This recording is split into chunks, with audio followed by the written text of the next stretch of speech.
दोनों सीट पे लड़ेंगे और दोनों सीट हमारी जीत भी होगी, ये सुनिश्चित कर देते हैं हम आपको जी। दोनों सीट जीत कर आएंगे हम। और फिर नीतीश कुमार जी दोनों विधायकों को आपके अपने साथ कर लेंगे। देखिए, नीतीश कुमार जी का पार्टी का जो नाम है जोड़ तोड़, जी। जदयू, जदयू में जोड़ तोड़ है। बिहार में मध्यावधि चुनाव होना सुनिश्चित है। जी, ये आपका इनपुट है? इनपुट नहीं, मैं ये जिस दिन 2020 में शायद जो जानकारी हमें है अब कि 10 अक्टूबर को शायद रिजल्ट यानी कि परिणाम आया था बिहार विधानसभा चुनाव का। 11 अक्टूबर को हमारे नेता आदरणीय चिराग पासवान जी ने स्पष्ट रूप से उन्होंने प्रेस मीडिया के सामने भविष्यवाणी कर दी थी कि बिहार में मध्यावधि चुनाव होगा। आने वाला जो 243 सीट की मैं बात कर रहा हूं, उस वक्त हमारा गठबंधन होगा। गठबंधन का स्वरूप क्या होगा, गठबंधन किस दल से होगा, इस पे फैसला लेने के लिए हमारे प्रदेश अध्यक्ष हैं, संसदीय बोर्ड के अध्यक्ष हैं और हमारे राष्ट्रीय अध्यक्ष हैं और राष्ट्रीय कार्यकारिणी की बैठक के बाद यह फैसला लिया जाएगा कि हम लोगों को चुनाव 243 कैसे लड़ना है और किस गठबंधन के माध्यम से लड़ना है, किससे गठबंधन होगा। गठबंधन होगा। नीतीश कुमार के पार्टी में जितने भी नेता हैं जी, उसमें 75% नेता जो है लोक जनशक्ति पार्टी से पढ़ाई करके वहां चला गया है।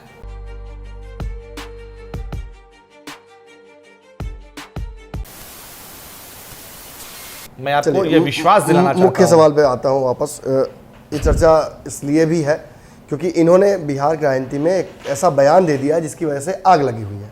ये कह रहे हैं कि चुनाव वक्त से पहले होगा, मध्यावधि होगा और उसके लिए इन्होंने ये भी कह दिया है कि 243 सीटों पर तैयारी भी कर रहे हैं और कैंडिडेट भी खोज रहे हैं। ये 243 सीट पर चुनाव लड़ने की जो आपने घोषणा की है, चुनाव आयोग से पहले घोषणा हो जाता तब ना आप लोग करते हैं।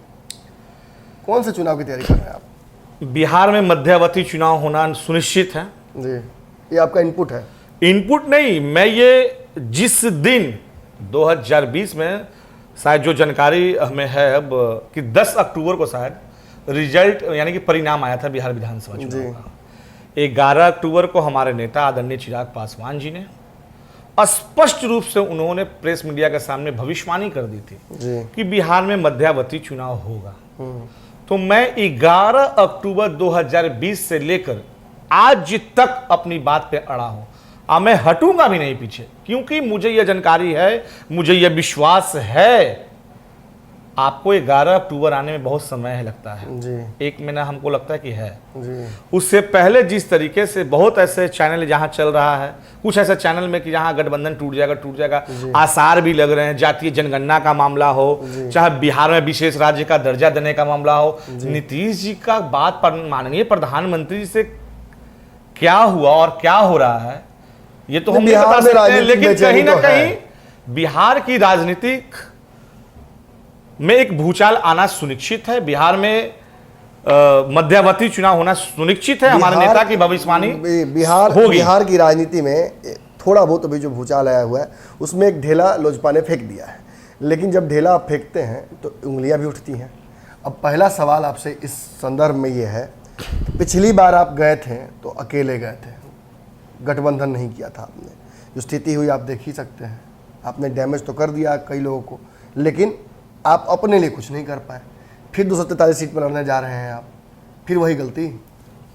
मैं उसको भी साफ कर दूं, जिस वक्त हम लोगों ने चुनाव अकेले लड़ा जी, हमारे नेता की देहांत हो गई थी। बस उस वक्त हमारे झंडे एक थे जी, बैनर एक थे, नेता एक था, पार्टी एक था।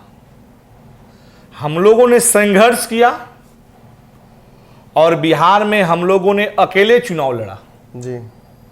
उसका परिणाम आपको बता दूं, 25 लाख मत लोक जनशक्ति पार्टी को आया जी, 7% वोट आया, 136 सीटों पे हम लोगों ने चुनाव लड़ा जी। अगर इसको आप डबल कर दीजिए, अगर हम लोगों ने 243 सीट पे चुनाव लड़ा होता जी, तो कहीं ना कहीं 7 में 14 हो जाता, 14% 15% वोट हो जाती है हमारी, 14 लाख वोट हो जाता हमारा जी। तो कहिए आज जो सत्ता में बैठे हुए हैं जो 4 दल, शायद उससे थोड़ा बहुत हम पीछे हैं। जी बहुत ज्यादा तो पीछे नहीं है, जी बहुत थोड़ा बहुत पीछे होंगे। तो कहीं ना कहीं आने वाला जो 243 सीट की मैं बात कर रहा हूं, उस वक्त हमारा गठबंधन होगा। गठबंधन का स्वरूप क्या होगा, गठबंधन किस दल से होगा, इस पे फैसला लेने के लिए हमारे प्रदेश अध्यक्ष हैं, संसदीय बोर्ड के अध्यक्ष हैं और हमारे राष्ट्रीय अध्यक्ष हैं, और राष्ट्रीय कार्यकारिणी की बैठक के बाद यह फैसला गठबंधन लिया होगा। जाएगा कि हम लोगों को चुनाव 243 कैसे लड़ना है और किस गठबंधन के माध्यम से लड़ना है, गठबंधन किससे होगा, गठबंधन होगा। गठबंधन होगा, ये तो उस वक्त तय करेंगे, चूंकि लेकिन आप लास्ट लोग निर्णय तैयार जो है, तैयार है आप संभावना। लास्ट निर्णय हमारे नेता आदरणीय चिराग पासवान जी लेंगे, चूंकि मध्यावधि चुनाव होने जा रहा है बिहार में, इसलिए हम लोगों ने 243 सीट पे चुनाव लड़ने का लिए फैसला कर लिया है। और एक बात, अब आप कहेंगे 243 क्यों भाई, जी तो हमारे गठबंधन के साथी जो भी हों, मैं मेहनत उतना ही करूंगा जितना कि वो करे, ऐसा नहीं। सब बाकी किस लोगों की सीटों पर भी मेहनत करेंगे। चलिए, जी। अंतिम सवाल पूछ लेता हूं आपसे, ये इसी संदर्भ में है। एक बात, जब आप कहते हैं कि 243 सीट पर हम चुनाव लड़ेंगे, तो बिहार में भाजपा नंबर 2 की पार्टी है और बहुत सारे उसके विधायक हैं, उसके खिलाफ भी चुनाव लड़िएगा। भाजपा के खिलाफ चुनाव लड़ने का ऐलान तो एक तरह से आपने कर दिया। मैं न भाजपा के खिलाफ चुनाव लड़ने का ऐलान कर रहा हूं, यानी कि एनडीए के खिलाफ, और ना ही मैं महागठबंधन के खिलाफ चुनाव लड़ने का ऐलान कर रहा हूं। जी मैं दोनों बात कह रहा हूं जी। इस बात को समझने की जरूरत है, जी समझना होगा कि गठबंधन का स्वरूप चुनाव के वक्त क्या होगा, यह तय हमारे पार्टी के राष्ट्रीय अध्यक्ष आदरणीय चिराग पासवान जी करेंगे, जी। न कि मैं करूंगा, क्योंकि मैं ऑथराइज पर्सन नहीं हूं कि मैं जो आप बोल दिया लोगों वो के पास हो एक मौका था ना, ये उपचुनाव तो एक मौका था कि अगर आपको गठबंधन करना है किसी के साथ तो इस उपचुनाव में कर लेते हैं। लेकिन जहां तक हमारी खबर है, इस उपचुनाव में आप दोनों सीटों पर चुनाव लड़ रहे हैं, ना आप तेजस्वी यादव के साथ हैं, ना आप एनडीए के हिस्सा में हैं, तो मतलब स्पष्ट है ना कि आप किसी के साथ नहीं है, आप अपने दम पर चुनाव लड़ रहे हैं और एनडीए के खिलाफ लड़ रहे हैं। उपचुनाव हम लोग लड़ेंगे, दोनों सीट पे लड़ेंगे और दोनों सीट हमारी जीत भी होगी, ये सुनिश्चित कर देते हैं हम आपको। जी। दोनों सीट जीत कर आएंगे हम।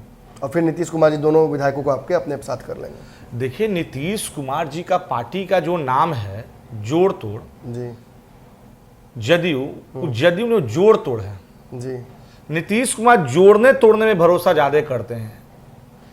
नीतीश कुमार के पार्टी में जितने भी नेता हैं, जी उसमें 75% नेता जो है लोक जनशक्ति पार्टी से पढ़ाई करके वहां चला गया है। ये यूनिवर्सिटी है, जी लोजपा एक यूनिवर्सिटी है। जी और हमारे नेता जो हैं शेर हैं, जंगल चीर के निकलते हैं, पीछे से वार नहीं करते हैं। जी। जाते जाते ये बता दीजिए कि जो दिल्ली में एक रामविलास जी को की याद में आप लोग कार्यक्रम करने जा रहे हैं, उसमें आएंगे नरेंद्र मोदी जी, भाजपा के लोग आएंगे, दिग्गज नेता, कि वहाँ भी आप इंतजार करते रहेंगे कि आएंगे आएंगे और दरवाजे पे ही खड़े रह जाएंगे चिराग पासवान? हमारे दिवंगत नेता, पद्म भूषण से सम्मानित भारत के दूसरे अंबेडकर स्वर्गीय रामविलास पासवान बाबूजी की पहली पुण्य तिथि है 8 अक्टूबर को। जी रामविलास पासवान जी के प्रति आस्था रखने वाले सिर्फ देश ही नहीं, पूरे दुनिया के लोग उनमें आस्था रखते थे। जी प्रधानमंत्री जी आएंगे या गृह मंत्री जी आएंगे, ये कहना बहुत अभी जल्दीबाजी होगा, लेकिन ये मैं आपको विश्वास दिलाना चाहता हूं कि जो लोग उनके प्रति आस्था रखते थे, और प्रधानमंत्री जी ने भी तो स्पष्ट कहा है कि हमारे अच्छे मित्र और सबसे प्यारे मित्र, सबसे विश्वासी मित्र अब इस दुनिया में नहीं है। तो मैं चाहूंगा कि प्रधानमंत्री आए, जी पूर्ण रूप से मुझे भरोसा है कि वो आएंगे भी। जी।